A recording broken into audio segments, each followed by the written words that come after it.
Hello à tous et bienvenue dans cette nouvelle vidéo, moi c'est Amita Books. N'hésitez pas d'ores et déjà à vous abonner, à mettre la petite cloche, à commenter, à partager et à liker, ça me ferait super plaisir et ce serait super pratique pour le référencement. Surtout voilà, si vous êtes nouveau ici et que vous tombez sur cette vidéo par hasard, n'hésitez pas à vous abonner pour en voir d'autres, j'espère que ça vous plaira. Aujourd'hui vous l'aurez peut-être deviné à mon accoutrement, mais je vais vous présenter ma pile à lire du challenge du mois de la fantasy organisé par Tibookin. Je vous mets sa vidéo juste ici dans le petit i. On commence tout de suite, c'est un challenge où il y a 4 grosses catégories qui sont les 4 éléments eau, air, feu et terre, et chaque catégorie il y a 3 sous-catégories. J'ai pas rempli toutes les sous-catégories parce que je suis à un stade de ma vie où j'estime que j'ai pas besoin de remplir toutes les sous-catégories d'une catégorie.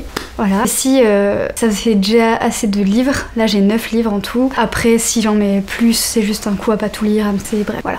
Et puis de toute façon il y a les Imaginales au mois de mai, je suis à peu près certaine que je vais y aller et que je vais acheter des livres en fait. Donc voilà, ça servait à rien de se rajouter trop de stress. Donc on commence avec la catégorie eau, je vous mets le petit visuel ici si j'ai pas la flemme. Et la première sous-catégorie ça commence bien puisque je commence déjà en trichant. Il faut un livre avec voilà, les thématiques c'est voyage, pirates, etc. J'ai pas beaucoup de livres sur les pirates, c'est pas quelque chose que je lis beaucoup. Et j'avais probablement beaucoup de livres sur des voyages, je pense que dans tous ceux que j'ai mis il y a pas mal de gens qui voyagent. Mais j'ai décidé d'en mettre un. En fait, c'est beaucoup des raisons pratico-pratiques, on va dire. J'ai essayé de caler un max de livres dans un max de catégories, donc des fois, voilà, je passe par des chemins un peu étranges. Mais j'ai décidé de mettre le premier tome de Tour de garde, Capitale du Sud, le sang de la cité, de Guillaume Chamanadjian. Pourquoi je l'ai mis? Parce que ça se passe dans une cité portuaire, parce qu'il y a un bateau sur la couverture, et parce que le mec il va faire un voyage genre pour découvrir sa ville, découvrir les secrets qui se cachent derrière tout ça. Voilà, bon, vous voyez, je suis un peu partie loin. J'aurais beaucoup de mal à vous le résumer. Tout ce que je sais, c'est que voilà, ça se passe dans cette capitale du Sud. Apparemment il y a un jeu pour de garde qui circule beaucoup, ça parle pas mal de contes et de légendes, si j'ai bien compris, de chants, de choses comme ça. On va suivre un épicier qui en fait se retrouve mêlé à des choses plus importantes que lui, enfin voilà, ça a l'air trop bien, ça fait plus d'1 an qu'il est dans ma pile à lire. Il y a carrément le tome 3 qui est sorti, enfin ça en dit long sur le fait qu'il faut que je me grouille un petit peu, ça a l'air juste trop bien. Ensuite, pour la deuxième sous-catégorie, il faut lire un livre avec voilà, les mots-clés c'est druide, magie, sorcier. J'avais un livre que j'ai acheté spécialement pour l'occasion qui serait rentré trop bien dans cette catégorie, mais en fait toujours pour des raisons pratiques j'ai décidé de le mettre dans une autre catégorie et donc j'en ai mis un. Je sais ce que vous allez dire, j'ai mis Sorcier donc chez Gulfstream Éditeur, que j'ai depuis le mois de décembre et qui est depuis mars je crois. Je l'avais acheté à Montreuil. J'ai vu plein de gens dire que c'était un gros coup de cœur, voilà, en parler en très positif. Moi ça fait des piges qu'il faut que je le lise, enfin voilà, bon, je n'ai plus d'excuses. Et donc ça parle de gens qui ont des pouvoirs dans un cirque à Verdun, voilà, il y a beaucoup de tarot, de choses comme ça, enfin je trouve que ça rentre pas mal dans la catégorie. Et la dernière sous-catégorie, il faut lire un livre qui vient d'une saga, et donc j'ai choisi le tome 15 des Annales du Disque Monde, Le Guet des Orfèvres de Terry Pratchett. Ici donc on suit le guet le guet en fait. Donc le guet c'est une espèce de police dans Ankh-Morpork qui est la cité, la capitale du Disque Monde. Donc c'est toujours super drôle.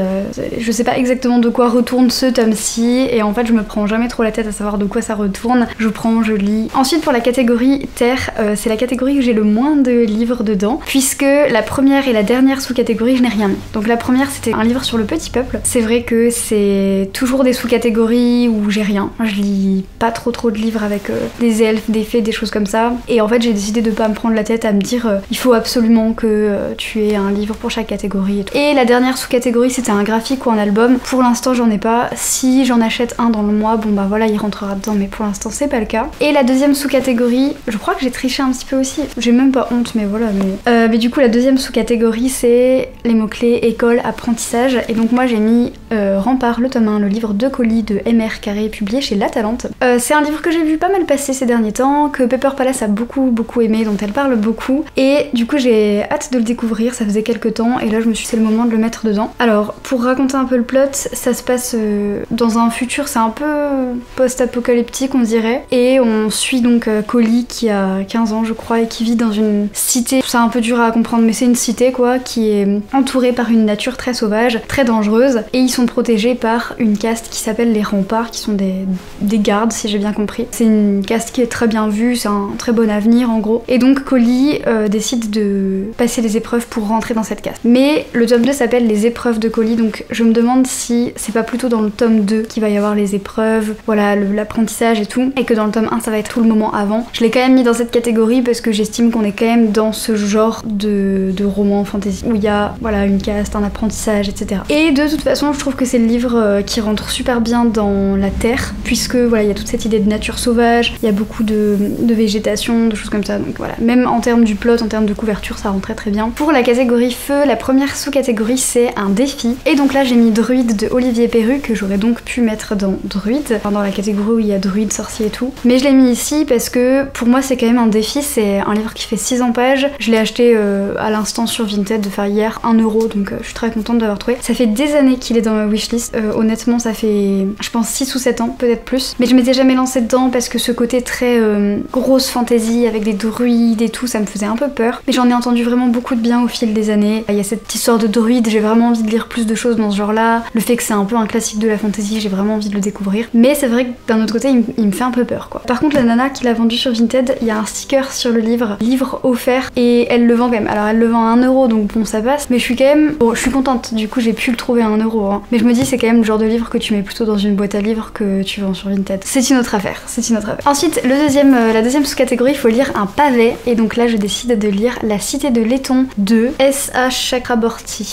prononcé à la française. Chakraborty, j'ai aucune idée de comment on prononce. Chez De Saxus, c'était un livre que j'ai beaucoup vu passer, d'abord en anglais, ensuite en français, et je m'étais dit ouais, je sais pas trop, en plus avec un peu tout ce qui se passe autour de Saxus, j'étais pas trop sûre. Et en fait j'ai une copine libraire qui m'en a dit pas mal de bien, et après j'ai vu beaucoup d'autres choses très positives sur ce livre, je me suis dit bon, pourquoi pas, j'ai vu que Sabaa Tahir et Robin Hobb en ont dit beaucoup de bien, je suis très influençable comme personne, donc je vais essayer, mais c'est un peu un défi quoi, hein. Le machin est énorme, donc on verra. Et troisième sous-catégorie, il faut lire un livre orangé, qui a un peu la couleur du feu et tout. J'ai pris Un étranger en eau Londres de Sophia Samatar, que j'ai acheté quand j'étais en vacances à Aix, je vous remets le vlog juste ici. Bon, c'est un peu jaune ocre, pour moi c'est un peu les couleurs du feu, et puis ça a l'air de se passer un peu dans un... Enfin c'est de la fantaisie orientale j'ai l'impression, donc il y a beaucoup le désert et tout, ça fait très feu, voilà. Ici on est sur un livre où en fait, si j'ai bien compris, on a un jeune garçon qui est très attiré par une cité qui s'appelle l'eau Londres, qui en rêve, ça me fait beaucoup penser aux faiseurs de rêves. Il a cette cité un peu mythique, gorgée de contes et légendes, et il rêve d'y aller, et un jour il est amené à y aller, et il va découvrir un petit peu les sectes, les secrets, les trucs. Ça a l'air trop bien, fantaisie orientale, contes et légendes, il m'en faut pas. Pour la dernière catégorie, donc l'air. Et pour la dernière catégorie, l'air, la première sous-catégorie, il faut lire un roman de poche, et donc j'ai choisi Le Clan des Autori, le tome 3 de Liane Hearn, que j'ai ici chez Folio, et en plus il est un peu bleu et tout, c'est la couleur de l'air. J'ai très envie de le lire au printemps, je sais pas pourquoi, mais ça me donne vraiment des vibes de printemps, le Japon, je sais pas pourquoi. Deuxième sous-catégorie, il faut lire un livre avec une créature ailée, donc ça peut autant être des fées que des dragons. Et moi je suis partie sur des dragons, mais j'ai pas encore acheté le livre, je vais me calmer, je vais pas l'acheter tout de suite. Bon, du coup il y a fort à parier que je le lirai pas, parce que en général quand je les lis pas tout de suite, j'attends d'avoir fini les autres pour le lire, et au final, enfin bref, on va croiser les doigts parce que j'ai quand même très envie de le terminer. Je vous en avais parlé dans ma vidéo sur mes sagas en cours. Il s'agit de Iskari, le tome 2. Iskari, on est dans de la fantaisie orientale, il y a des dragons, j'avais adoré le premier tome, donc voilà, j'aimerais beaucoup continuer. Et la troisième sous-catégorie, et ben j'ai rien mis, c'est littérature jeunesse. Donc voilà pour cette petite pile à lire, j'ai vraiment trop hâte de commencer. Je sais pas par lequel je vais commencer, mais j'ai trop hâte de commencer. N'hésitez pas vous à me partager aussi vos piles à lire, que ce soit sur Insta, YouTube ou en commentaire et tout, j'ai trop envie d'aller voir. En plus ça peut peut-être me donner grave des idées et tout, donc avec grand plaisir. N'hésitez pas aussi à me dire c'est quoi votre catégorie préférée. Moi je dirais l'eau, mais simplement parce que j'ai un peu une fascination pour l'eau et que c'est mon élément. Je suis cancer, donc les cancers c'est l'eau. Vous êtes team astrologie ou vous l'êtes pas, hein, moi je le suis genre moyen, mais assez pour savoir mon élément. Et voilà, bon, en tout cas je vous fais de gros bisous et j'espère que cette vidéo vous a plu. Je vous retrouve la semaine prochaine pour une nouvelle vidéo et je vous dis à très bientôt, de très bonnes lectures.